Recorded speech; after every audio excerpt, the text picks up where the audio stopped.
The desert remembers everything. It holds the footprints of every man who's walked it, the proud, the guilty, the dead. And though the wind covers the trails, the sand does not forget. My people say the earth listens longer than the living. I used to laugh when I heard that, but not anymore. My name is Samir ibn Rashid, son of a shepherd who once sang to his camels under the red dusk of Alkamar. Our village lay between two ridges of scorched hills, built from clay the color of dried blood. The wind carried the smell of cumin, dust, and goat hide. At dawn, the muezzin's call mingled with the bleating of flocks. At night, the stars were so close they seemed to whisper secrets about those who had gone before us. In Alkamar, a man's worth was measured not by what he owned, but by the silence he kept. The silence of honor, of endurance, of pride. I grew up believing that words could be sharper than blades, and that once spoken, they could never be recalled. I learned this truth the day my sister's name was dragged through the dust. Layla was light itself, laughter made flesh, the kind of girl who made even the old women smile. She stitched garments embroidered with palm trees and silver moons, and when she sang, the birds grew still. Everyone loved her. Everyone, except the one who feared what her name could do. Farid, the son of Sheikh Hadi, rich, handsome, and venomous in his charm, wanted Layla as his wife. My father refused. He said Farid's wealth came from deceit, from taking more water from the communal wells than his share, leaving the poorer families to pray for rain. The refusal wounded Farid's pride. And pride, in our land, was worth more than truth. One evening, whispers slithered through the village like snakes under moonlight. Layla has brought shame, they said. Farid found her near the date grove alone. The story twisted itself with every tongue, growing thorns of its own. Layla denied it. My father pleaded before the elders, his beard trembling with age and fury. But in Alkamar, innocence was weaker than rumor. I still remember that night. The courtyard smelled of smoke and tears. Layla knelt before father, her face pale, her voice steady. "Baba," she said, "you raised me with truth. Do you not believe me?" He closed his eyes. "I believe you, my daughter. But belief cannot wash shame." The next morning, he did not rise from his bed. The doctor said his heart failed. I knew better. It was not the heart that failed him. It was the world. Layla's laughter vanished from our home. Mother stopped cooking her favorite dishes. The hens went uncollected, the goats unfed. The silence between us grew heavier than the desert heat. As for me, I carried rage like a fever beneath my skin. I wanted to kill Farid, to tear out his lying tongue and bury it beneath the dunes. But our tribe's law forbade such bloodshed without judgment. And judgment belonged to those who already bent to his father's will. So I waited. I took a job with the Water Council, a group that measured the flow from the wells and divided it among the families. It was the heart of power in our village, for whoever controlled water controlled life. Farid's family oversaw the council, but they needed workers they could trust to walk the wells, note the measures, and deliver reports. I volunteered, silent and obedient. They saw a boy broken by grief. They did not see the man learning patience. Every dawn, I walked the riverbed, a stretch of cracked earth that had not seen water in 7 years. The old men said the river had left us because of our sins. I began to think it stayed silent out of mercy. It would not wish to hear our lies echo against its banks. At night, I wrote in secret, not letters or poems, but memories. I wrote what people said, what they did, who they met, and when they laughed too loudly. I learned that in Alkamar, even the dust carried news. Once, I overheard Farid boasting in the coffee house to his friends. "A woman's honor," he said, "is as fragile as a clay pot. Once it cracks, you can't mend it. Rashid's daughter should have known her place." His laughter curdled something inside me. I wanted to strike him, but I remembered my father's words. A man who breaks in anger is no better than the one who lied. So I smiled, bowed my head, and kept listening. Over time, I began to see how the tribe functioned, not through justice, but through favors and fear. Farid's family loaned money to the poor, then took their land when they could not repay. They donated dates to the mosque to be praised by the imam, who in turn blessed their names before the Friday crowd. Honor, it seemed, could be bought like grain. But I did not plan to buy it back. I planned to let the truth sell itself. One afternoon, while measuring water levels near the southern well, I met Nadia, the daughter of the council's scribe. She was sharp-eyed and soft-spoken, her hands ink-stained from copying records. She asked me about my family, and I told her nothing but what was safe to say. Still, she seemed to sense the storm behind my quiet. "Samir," she said, You walk like a man listening for ghosts. Perhaps I am, I replied. Her gaze lingered. Be careful. Ghosts in this desert don't speak. They wait for you to do something foolish. I smiled, though her words unsettled me. She was right. Vengeance had its own hunger. It could eat a man's reason if he fed it too well. So I promised myself I would not break the law. I would make the truth known through the same silence that had condemned us. Months passed. The gossip around Layla began to fade, as all gossip does when something new arrives. A wedding, a death, a caravan of traders bringing silk from Damascus. Still, the stain remained. She stopped going to the market. Women whispered when she passed. The children pointed and laughed. One evening, as I returned from the wells, I found her sitting by the dry river, the setting sun bleeding over her face. Why do you come here? I asked. She smiled faintly. Because it remembers. The river was the only one that didn't turn away. Her words cut deeper than any knife. I sat beside her in silence until the stars appeared, and for the first time I prayed, not for forgiveness, but for a sign. That night, I dreamt of water rushing through the valley again, carrying away the dust, the lies, the shame. In the dream, the river spoke my name, not with sound, but with understanding. When I awoke, I knew what I had to do. I would make the desert speak. And when it did, every lie would drown beneath its truth. There is a saying among our elders. He who wishes to change the wind must first learn how the sand moves. I thought of those words often during my first year at the Water Council.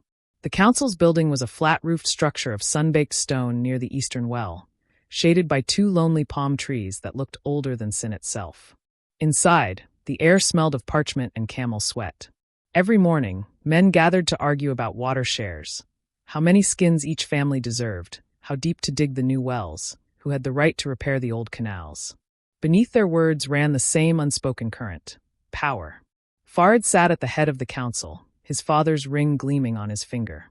He wore white robes and a turban wound so perfectly that even the imam's wife whispered about his vanity. To the others, he was the voice of youth, the heir to his father's wisdom. To me, he was a serpent who had learned to wear perfume. I kept my eyes lowered when he entered, offering the respectful nod expected of a man beneath his station. It pleased him to think I feared him. It pleased me even more to let him believe it. I watched. I listened. I learned. In Alkamar, people did not keep secrets as tightly as they thought. The baker complained about late payments. The guard at the well grumbled that Farid's cousins took more water than they reported. The imam's nephew muttered about missing grain shipments that never reached the mosque's charity box. I collected every whisper like a pearl fallen in the dust. Each evening, I returned home to Mother and Layla. Mother's hair had turned completely white, though she was not yet 50. She spoke little, only to recite prayers under her breath. Layla, though quieter, had not broken. I often found her painting intricate patterns on old clay pots with dye she made from crushed berries. These are not for selling, she once told me when I asked. They're for remembering. Remembering what? I asked. That not everything broken must be thrown away. Her words stayed with me long after the color on her hands faded. At night, I wrote by the light of an oil lamp, recording what I'd overheard that day, mapping how the threads of deceit wound around the village like a spider's web. I didn't know yet how I would use them. I only knew that truth had to be built carefully, like a wall that could withstand the wind. The weekly market was where everything happened: trade, gossip, marriage proposals, and betrayals. Men from neighboring villages came with sacks of dates, rugs, and jars of honey. The smell of roasted lamb filled the air. I walked among them, not as a customer, but as an observer. It was there that I began to see the cracks in Farid's empire. His family's merchants, though outwardly prosperous, were growing anxious. A drought had lowered water levels, making the crops fail. The sheikh's wealth depended on control of the wells. If that control wavered, so would his influence. I started small. I mentioned casually to a merchant friend that Farid's cousin had diverted extra water for his own fields. You didn't hear it from me, I said, smiling. Within 2 days, the rumor spread like fire through dry grass. In Alkamar, nothing was more dangerous than the appearance of greed. The sheikh's men scrambled to defend their reputation, insisting they had done no such thing. Their denials only made the whispers grow louder. It wasn't revenge yet, only the scent of it. But the desert has a long memory, and it loves the taste of fear. Nadia continued to work at the council, transcribing every decision in her neat script. Her presence had become both a comfort and a danger to me. She saw too much. One afternoon, when the others had left for midday prayer, she turned to me. "Samir, you're playing with snakes." "Snakes fear the heat," I said. "And I am only the sun." She frowned. "That's what every man says before he gets bitten." I wanted to tell her everything, about Layla, about my father's death, about the dream of the river calling my name. But trust was a luxury I could not afford. Still, she seemed to understand without words. "Just promise me one thing," she said softly. "When the truth comes, make sure it doesn't bury you too." Her words lingered long after she left the room. That year, the rains came late, and the tribe declared a festival to pray for mercy. Lanterns were hung along the mosque walls, and the young men performed the sword dance under the flickering firelight. Even Farid, dressed in white and gold, played the part of a pious leader, smiling, offering charity, pretending at humility. I stood at the edge of the crowd, watching him. When he passed near, our eyes met for the first time since Layla's disgrace. "Samir ibn Rashid," he said, his voice smooth as oiled leather. "Still tending to wells? I admire your patience." "It teaches me many things," I replied. He smirked. "Like what?" "That even stones can hold water, if you know where to look." For a moment, the mask slipped. His smile faltered, just slightly. But in that flicker, I saw it, fear. Not of me, but of the possibility that his past might not stay buried forever. The music resumed. The crowd cheered. But beneath the laughter, I heard something else, the faint hum of the riverbed, dry though it was. The desert was listening. Weeks later, while organizing old records in the council storeroom, I discovered something extraordinary. The ledgers from 5 years earlier had been altered, the water measurements erased and rewritten in different ink. The handwriting was unmistakable, Farid's. He had forged numbers to siphon water from the communal supply into his family's lands. Proof. Not of Layla's innocence, but of his corruption. That night, I didn't sleep. I sat outside under the cold moon, the ledger opens on my lap. I could expose him. I could bring his entire house down with a single report. But doing so too soon would only make me the enemy of powerful men. I needed the truth to reveal itself, not through accusation, but through their own vanity. I began planting questions among the elders. Has anyone checked the old records lately? The river ran higher back then, yet we had fewer wells. Strange, isn't it? Curiosity spread faster than rumor. Within a month, the council ordered a full audit of the ledgers. Farid grew restless, snapping at workers, arriving late to meetings. His smile turned thin. One evening, as I prepared to leave, he called me back. "You've been busy, Samir," he said. His eyes were sharp as glass. "Asking too many questions." "I only seek accuracy," I replied evenly. "Our ancestors valued truth above all." "Truth," he repeated, laughing softly. "Be careful. In this place, truth can drown a man faster than water." I bowed my head. "Then I will learn to swim." His gaze lingered a moment longer, then he turned away. I felt his suspicion coiling around me like smoke, but also his uncertainty. For the first time, the serpent wasn't sure who held the knife. That night, the desert wind howled across the valley. I walked to the dry riverbed, its cracked surface glowing under the moon. I knelt and placed my palm on the sand. "I am listening," I whispered. And though the night was still, I swore I felt a faint tremor beneath my hand, as if something deep within the earth had begun to stir. Not yet a flood, but the promise of one. They say the desert is merciful only to those who are lost. To everyone else, it tells the truth, slowly, mercilessly, grain by grain. By the second year of my work with the Water Council, the whispers I had sown were beginning to bear fruit. The elders no longer looked at Farid with the same certainty. When he entered a room, conversations fell quiet, not out of respect but calculation. The desert had begun to test him. I should have felt triumph. Instead, I felt tired. Revenge is not a fire that keeps you warm. It is a sun that burns from above, relentless and unforgiving. At home, Mother grew frilier. She spoke mostly in prayer, her voice drifting through the courtyard like wind through reeds. Layla, though scarred by gossip, had returned to her embroidery.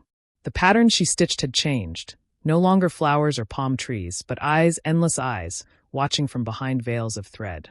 One evening, she held up a cloth she had finished. "Do you know what this is?" she asked. "It looks like the moon." She smiled faintly. "It's the river, Samir. The one that left us. I think about it when I can't sleep. I imagine it waiting beneath the sand, listening." I nodded, unable to answer. She didn't know that her words were my own thoughts. The council's audit had grown into a quiet storm. Records contradicted themselves, ledgers vanished, then reappeared with fresh ink. One of Farid's cousins was caught demanding bribes for irrigation permits. Men who once bowed to Farid now hesitated before meeting his gaze. The sheik, old haughty, summoned a private meeting one night under the guise of hospitality. I was invited along with 3 other council members. His tent smelled of rosewater and lamb. His hands trembled slightly as he poured tea, though his eyes remained sharp. "My sons tell me there are concerns," he said. "Voices saying our wells are unjustly divided. Tell me, Samir, you who walk them daily, do you see injustice?" The air thickened. I could feel Farid watching me. "I see," I said slowly, "that water runs where the land is softest. The earth has its favorites, Sheikh Hadi. Perhaps we are merely learning who they are." The old man's gaze held mine for a long time. Then he nodded. "A wise answer. May Allah bless your tongue." But I saw the fear flicker behind his politeness. The sands beneath him were shifting, and he knew it. After the meeting, Farid followed me outside. The night air was sharp, full of dust and starlight. "You think you can make fools of us?" he hissed. "You and your pathetic sister?" My hand clenched around the small ledger I carried. "Careful, Farid," I said quietly. "The stars have ears tonight." He stepped closer until I could smell the cardamom on his breath. "If you come for me, I'll bury you both." I looked at him, at the fine fabric, the jeweled dagger, the trembling anger behind his eyes, and felt something like pity. "You already did," I whispered. "You just don't know it yet." The drought worsened. Crops failed, tempers flared, and caravans began avoiding Alkamar. In the evenings, dust storms rolled in from the west, swallowing the horizon in red haze. The Imam called it a test from God. Others called it a curse. It was during one of those storms that Nadia came to my home. Her veil was soaked with sweat, her hands clutching a small bundle of papers. "They're changing the ledgers again," she said. "Farid ordered me to destroy the old ones, but I made copies." I stared at her, stunned. "Why would you risk that?" "Because I'm tired of writing lies," she said. "And because I think you already know how to use them." Her courage unsettled me. Until that night, my plan had been one of quiet exposure, to let gossip and contradiction undo Farid. But the papers in her hands were proof so clear that even the sheik's pride could not defend against it. I took them, my fingers trembling. "Nadia, if they find out." "They won't," she said. Then, softer. "But if they do, promise me one thing, that you'll finish what you started." Her eyes glistened with something between fear and faith. I wanted to reach for her hand, but I didn't. Some distances are sacred, even between allies. After she left, I hid the documents beneath the floor tiles in Father's old room. The next morning, I noticed the first raindrop I'd seen in years hit the courtyard dust. 1, then 2, then none. A warning more than a blessing. The following weeks were chaos. The elders discovered the forged ledgers, and the council splintered. Some demanded an inquiry. Others wanted to silence the scandal. Farid denied everything, swearing by the Quran that the records were false. He accused me of treachery, of envy, of poisoning the minds of the people. The sheik summoned a public hearing in the square, where disputes were usually settled by oaths or fines. The entire village came, men in white robes, women in veils, children perched on walls. Even the wind seemed to pause. Farid stood tall before the crowd, his face glowing with practiced outrage. "This man," he said, pointing at me, "has conspired against our tribe. He brings forged papers, spread by jealous tongues. My family has given water to this land for generations. And now he accuses us, without proof, without honor." Murmurs rippled through the crowd. The sheik turned to me. "Samir ibn Rashid," he said gravely. "You bring serious claims. What say you?" I stepped forward, feeling Layla's gaze from somewhere in the crowd. My voice shook but did not break. I began, "that truth does not fear the sun. I say these papers were not written by me, but by the hands of those who drink from the well of deceit. And I say that the river itself will one day rise and speak every name that betrayed it." Gasps. Whispers. Somewhere, thunder growled faintly on the horizon. The sheik frowned. "Fine words. But words are wind, Samir. Have you evidence?" I looked at Farid. He swore by the Quran. Let him swear again, but this time upon the well itself, with his feet in the water. A challenge of ancient custom. In our tribe, to swear falsely at the well was to invite divine punishment. Even those who no longer feared God feared the curse of the desert's water. The sheik hesitated. Farid, will you swear? Farid's jaw tightened. The crowd watched in tense silence. Then he smiled thinly. Of course. The next morning, he stood at the edge of the shallow well while the elders gathered. The air was heavy, electric. He placed his feet in the muddy pool and raised his hand. If I have taken more than my share, he said, may the river never rise again. A hush fell. The air shifted. And then a single drop of rain hit his wrist. He froze. Another drop fell. Then another. Within minutes, the sky split open. The long-dead river roared to life, spilling over its banks, sweeping dust and debris down the valley. The people cried out, some in joy, others in terror. I stood still as the rain drenched me. I didn't speak. I didn't smile. I simply watched Farid, pale and trembling, as the water swirled around his ankles. When his eyes met mine, I saw it there, the first crack in his faith, the terror that his lie had awakened something older than justice. That night, the storm raged for hours. By dawn, the riverbed that had slept for 7 years was flowing again. The elders called it a miracle. Others whispered it was a reckoning. I went to the bank alone, the mud cool beneath my feet, and listened to the water's murmur. For the first time, I thought I could almost hear it speaking. It wasn't mercy. It was memory. And memory, in the desert, never dies. The days that followed were silent, eerily so, as though the desert itself had paused to listen for the next move. The dawns came pale and dry, with a light so sharp it seemed to slice through every illusion. I woke each morning with the taste of sand in my mouth, my dreams lingering like the smoke from dying coals. In those dreams, I saw my father by the river again, his weathered hands working the net, his voice steady as he told me stories of honor. I would reach out to him, but before I could speak, his image would dissolve into the silted current, whispering words I couldn't understand. I told myself I would return to the river when I had earned the right to hear it speak again. That morning, I rode to the marketplace in Alkmaar. The road wound between palm groves and open plains, where herds of camels grazed lazily under the watch of young boys with sunburned faces. The market was already alive, the scent of spiced lamb, coffee, and dust blending into something both comforting and weary. I came not as Samir, son of Rashid, but as a trader of woven cloths. My cousin Omar had helped me obtain the merchant's permit, though his eyes had searched mine with questions he never voiced. I moved through the stalls, exchanging coins, offering greetings, listening. The whispers had grown. People spoke of Sheikh Hadi's grand betrothal feast, an event that would unite his clan with the wealthy Al-Ziyad family. The entire desert would attend, they said. Even those who despised him would not dare refuse. It was there, in the thick of the market noise, that I heard her name for the first time in 2 years. Layla. 2 women near a stall selling saffron were talking in low voices, but the desert has a way of carrying certain sounds, especially those meant to be hidden. She is to marry again, one said, adjusting her black headscarf. Hadi himself chose her for his other son Masood. My heart stopped. The other woman scoffed. Chosen or coerced? After what happened, she had little choice. Her name was dragged through the dust. Who would take her but those who ruined her? I turned away before they could see my face. My chest felt hollow. The world spun, heat shimmering around me, noise fading into a single ringing tone. Layla, betrothed to the family that destroyed us. That night, under the glow of a half moon, I sat by the small fire in the dunes, my mind burning with a mixture of disbelief and bitter irony. I remembered her last letter, found in the pocket of my father's coat after his death, written in her delicate hand, smudged with tears. Forgive me, Samir. I thought I could fix what they broke, but I was a fool. One day, when the river speaks your name again, you will understand. At the time, I thought it was a confession of weakness. Now, I wondered if it had been a cry for help. The feast, then, would be my moment, not to strike, but to speak. To unravel their honor before the same eyes that once turned away from our pain.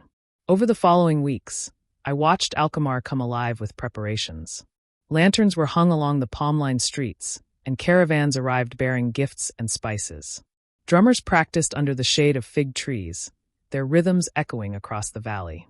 The feast would last 3 nights, 3 nights of music, storytelling, and pride. Omar brought me news of the guest list one evening, his voice uneasy. Samir, what are you planning? You've been too quiet. I met his gaze. You once told me silence can be sharper than a blade. That was wisdom, not warning. I smiled faintly. Perhaps they are the same. He sighed and placed a hand on my shoulder. If you mean to shame Masood, be careful. A man's pride is a dry well. It can collapse on anyone who tries to dig too deep.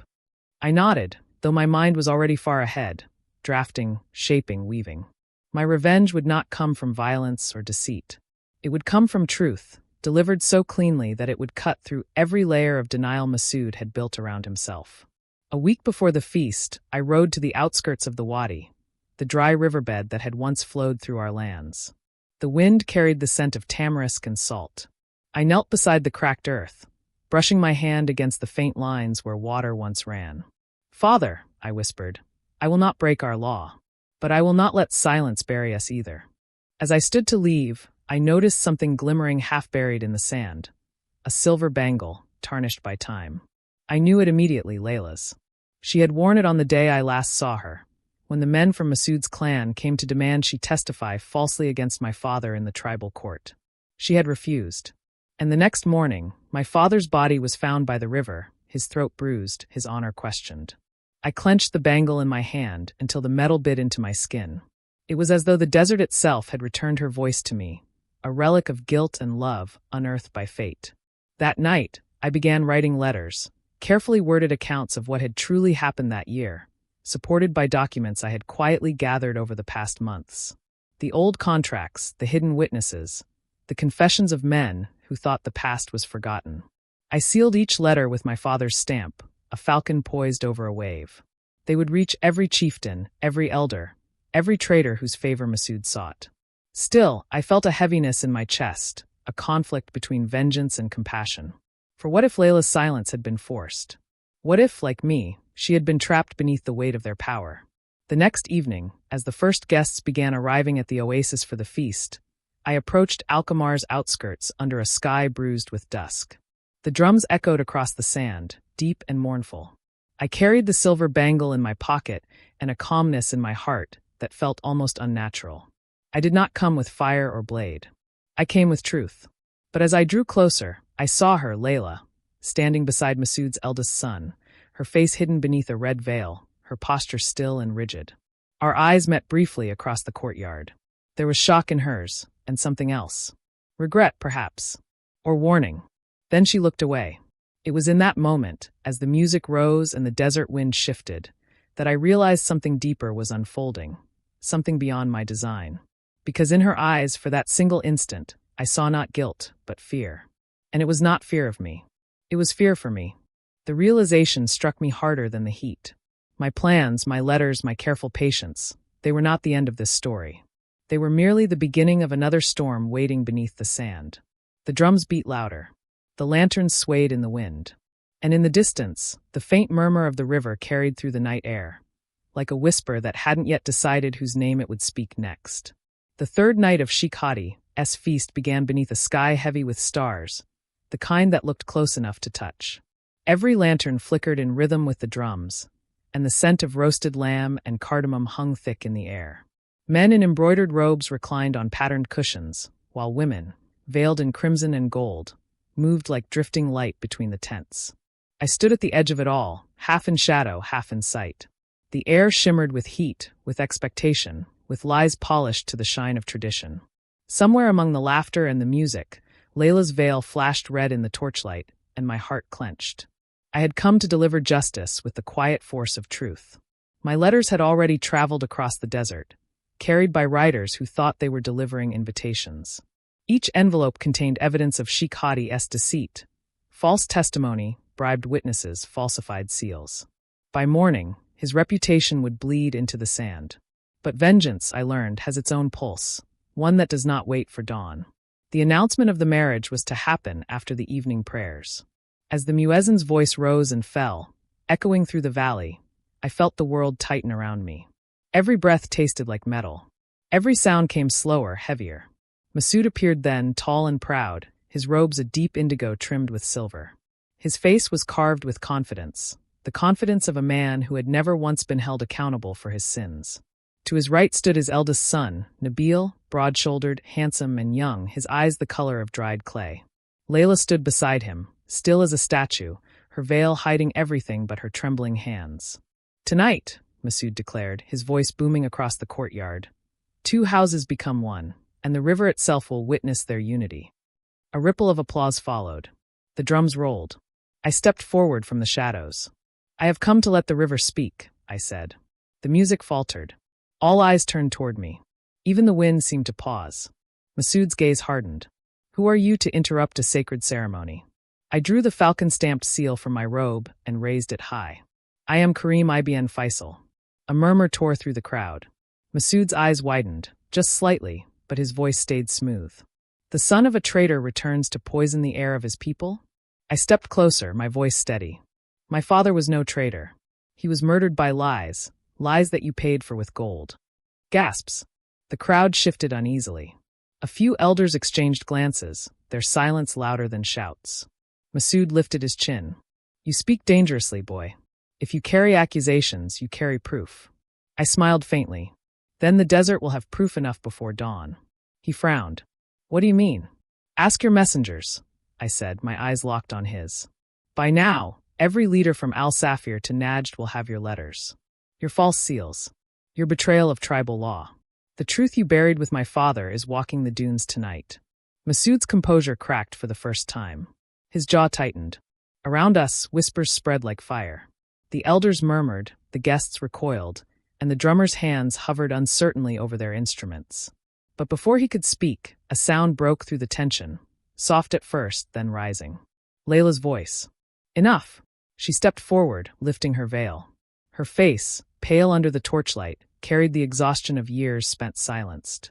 But her eyes burned with something fierce, resolve, perhaps, or freedom. What he says is true, she said, her voice trembling but strong. Masood killed Faisal. He forced me to testify against him. He said he'd destroy my family if I refused. I have lived in his shadow ever since. The courtyard exploded in uproar. Men shouted, women gasped, the elders rose to their feet. Masood tried to silence them, shouting, She lies. The girl was broken long ago. But Layla stepped forward again, holding out something that shimmered in the torchlight. The silver bangle I had found in the wadi. This, she said, her hand steady, was mine. Karim found it buried near the river, beside the place where his father was taken. I dropped it when Masood's men dragged me away after the trial. She turned, eyes wet. They said my silence would save us all. But silence only fed the darkness. The crowd parted like water, leaving a gulf between her and the sheik. Masood's son Nabil looked at her with horror, realization dawning. Father, he whispered, is this true? Masood didn't answer. He simply stared at me, his face pale under the flickering torches. You think you've won, he hissed. You've brought shame upon us all. No, I said quietly. You brought shame when you murdered an honest man and called it justice. At that, a tremor ran through the air. It was subtle at first, a sound beneath sound. A rush, a murmur. The elders turned their heads toward the horizon. The river, dry for nearly 2 seasons, was flowing again. A low gasp rippled through the courtyard as the wind carried the scent of wet earth and silt. The riverbed, once cracked and empty, now shimmered under the moonlight, a silver vein cutting through the dunes. Layla fell to her knees, weeping. It speaks, she whispered. Masood looked stricken, his voice cracking. Impossible, it's the dry season. I took a step toward him. The river remembers, Sheik. It carries every secret we bury in its dust. As the first drops of rain began to fall, Masood staggered back. His men tried to steady him, but the crowd had already turned, murmuring, condemning, eyes filled with fury and disbelief. For the first time, the powerful man of Alkamar was utterly alone. He raised a trembling hand, pointing at me. You've cursed us all. No, I said, my tone softer now, almost sorrowful. I've freed us. The drums began again, not in celebration, but as a morning rhythm, low and steady. The sound of an ending. By morning, Sheikh Hadia's power was gone. The elders convened before sunrise, and by noon they had stripped him of his titles, his wealth seized, his land given to the community. Layla's family was freed from debt, their name restored. But as for me, I found no joy in the outcome. Vengeance, I learned, is not victory. It is the closing of a circle too heavy to carry. I went to the river that evening alone. The water moved gently, whispering against the stones, reflecting the copper light of dusk. I knelt at the bank and watched my reflection ripple and fade. My father, I whispered, your name is clean again. The river has spoken. From the folds of my robe, I drew Layla's bangle and placed it upon a smooth rock by the water's edge. It glinted once before a small wave claimed it. Layla came to me as the sky turned violet. She stood beside me in silence for a long while, the wind tugging at her shawl. "You didn't have to come," I said. "I owed you truth," she replied. "And perhaps I owed myself forgiveness." I turned to her. "What will you do now?" She looked toward the horizon, where the river disappeared into shadow. "Leave this place. Start anew. Maybe somewhere the sand does not remember so much." I nodded. "Then may the river guide you." When she left, her footsteps left faint marks in the wet sand, quickly erased by the current. As the night deepened, I sat by the river's edge until the stars blurred. The drums in Alkmaar had fallen silent. The desert, once restless, now breathed easily again. And for the first time since my father's death, I felt peace. Not triumph, not joy, but peace born of closure. The river whispered faintly as I rose to leave. The sound was almost like my name, soft, distant, and free. I did not turn back. I did not need to, because the river had spoken, and it had said enough.